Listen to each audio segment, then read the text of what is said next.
Assalamualaikum warahmatullahi wabarakatuh. Nama saya Wahyu Rusdiansah, NIM 22 111 24. Di sini saya akan presentasikan tentang ijtihad dan sumber hukum ketiga dalam hukum Islam. Membahas tentang konsep ijtihad dan sumber hukum ketiga dalam konteks hukum Islam. Ijtihad adalah istilah dalam hukum Islam yang merajuk pada upaya untuk menafsirkan dan memahami hukum Islam dan menggunakan akal dan penalaran.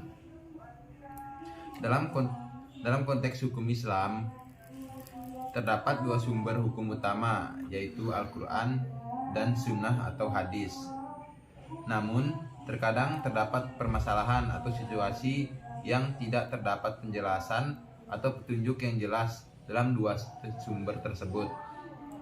Oleh karena itu, para ulama memperkenalkan konsep sumber hukum ketiga yang dikenal dengan istilah al-maslahah al-mursalah atau kepentingan umum yang diperbolehkan dalam hukum Islam.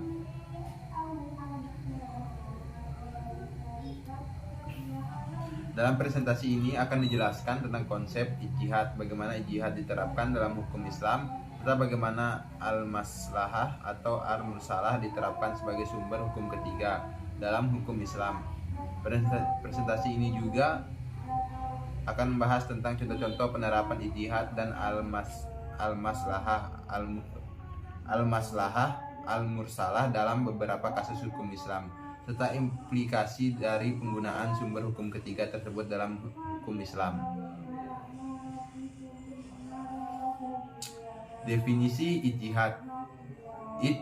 Ijtihad adalah istilah dalam hukum Islam yang merajuk pada usaha atau upaya untuk menafsirkan dan memahami hukum Islam dan menggunakan akal, penalaran, dan sumber-sumber hukum yang ada.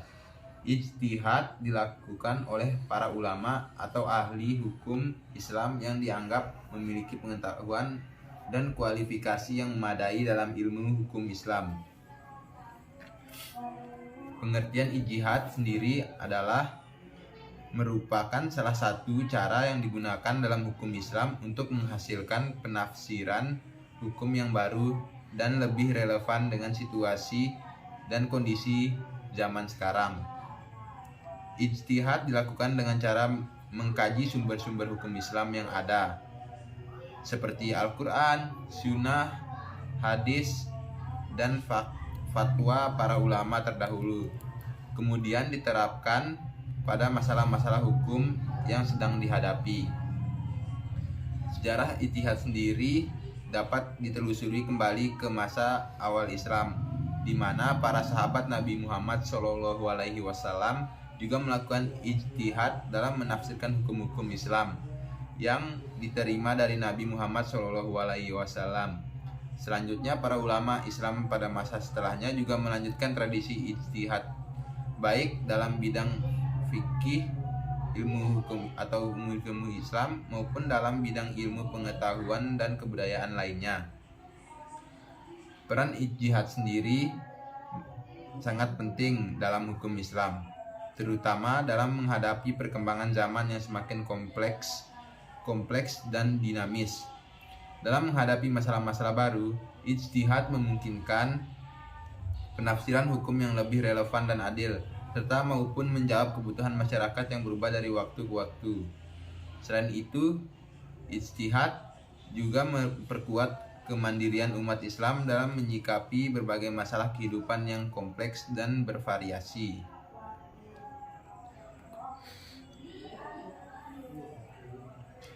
Sumber hukum ketiga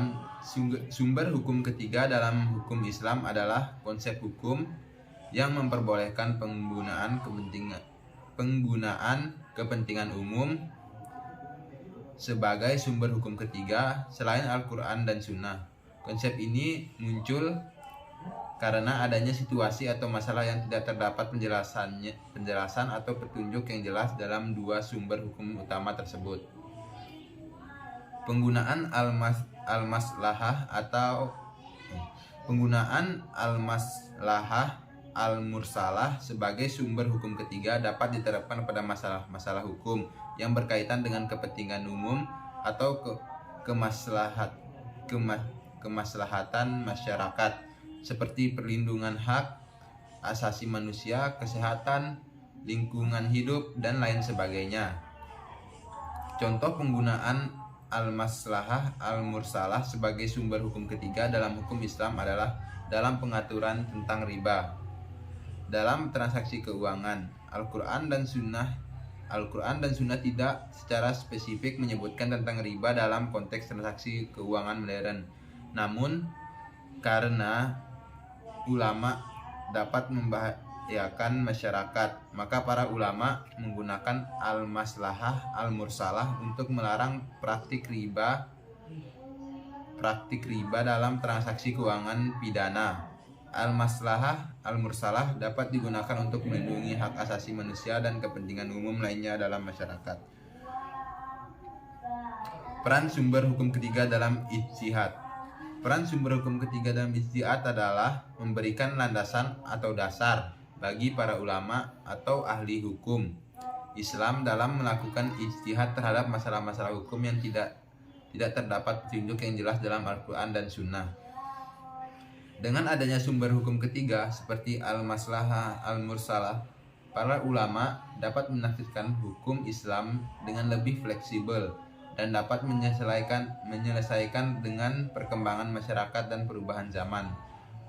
Sumber hukum ketiga juga dapat digunakan untuk memperkuat hukum Islam yang ada, sekaligus memberikan solusi bagi masalah-masalah hukum yang belum terdapat penjelasan yang jelas dalam sumber-sumber hukum utama.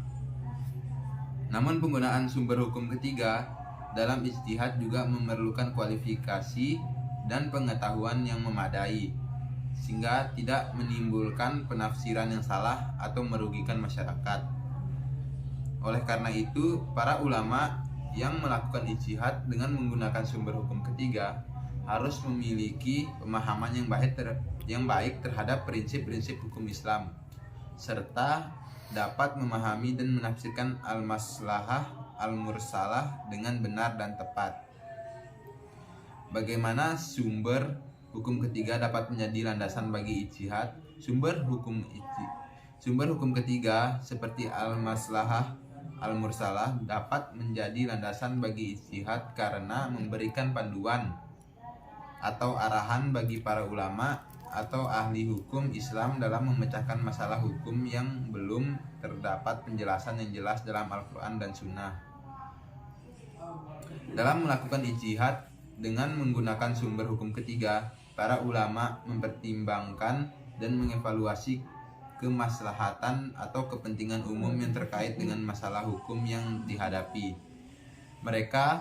Mereka juga harus memastikan bahwa penggunaan sumber hukum ketiga tidak bertentangan dengan prinsip-prinsip hukum Islam yang telah mapan, seperti kaidah-kaidah fikih, qiyas, dan istihsan. Selain itu, penggunaan sumber hukum ketiga dalam ijtihad juga memerlukan pendekatan yang proporsional dan berhati-hati, sehingga tidak menimbulkan kerancuan atau kesalahpahaman dalam menafsirkan hukum Islam. Oleh karena itu, para ulama atau ahli hukum Islam yang melalui ijtihad dengan menggunakan sumber hukum ketiga harus memiliki kemampuan dan pengetahuan yang memadai tentang prinsip-prinsip hukum Islam dan memahami dan menafsirkan al-maslahah al-mursalah dengan benar dan tepat. Dengan demikian, penggunaan sumber hukum ketiga dapat memberikan dasar atau landasan bagi ijtihad dalam memecahkan masalah hukum yang kompleks dan berkaitan dengan kepentingan umum masyarakat, sehingga dapat menyesuaikan hukum Islam dengan perkembangan zaman dan kebutuhan masyarakat. Prosedur ijtihad dan langkah-langkah dalam melakukan ijtihad. Prosedur ijtihad dapat dijelaskan dalam beberapa langkah atau tahap yang harus dilalui oleh seseorang ulama atau ahli hukum Islam dalam melakukan ijtihad. Antara lain, mengetahui masalah hukum yang diijtihadkan, Langkah pertama dalam melakukan ijtihad adalah mengetahui masalah hukum yang akan diijtihadkan. Masalah hukum tersebut haruslah merupakan masalah yang belum terdapat penjelasan yang jelas dalam Al-Quran dan Sunnah atau terkait dengan permasalahan yang berkaitan dengan perkembangan zaman. Mengumpulkan sumber-sumber hukum.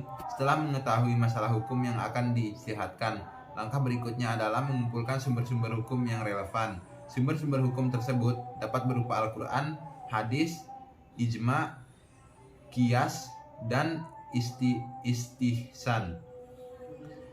Menafsirkan sumber-sumber hukum. Setelah mengumpulkan sumber-sumber hukum, langkah selanjutnya adalah menafsirkan sumber-sumber hukum tersebut dengan benar dan tepat. Hal ini memerlukan kemampuan dan pengetahuan yang memadai tentang prinsip-prinsip hukum Islam dan metode tafsir.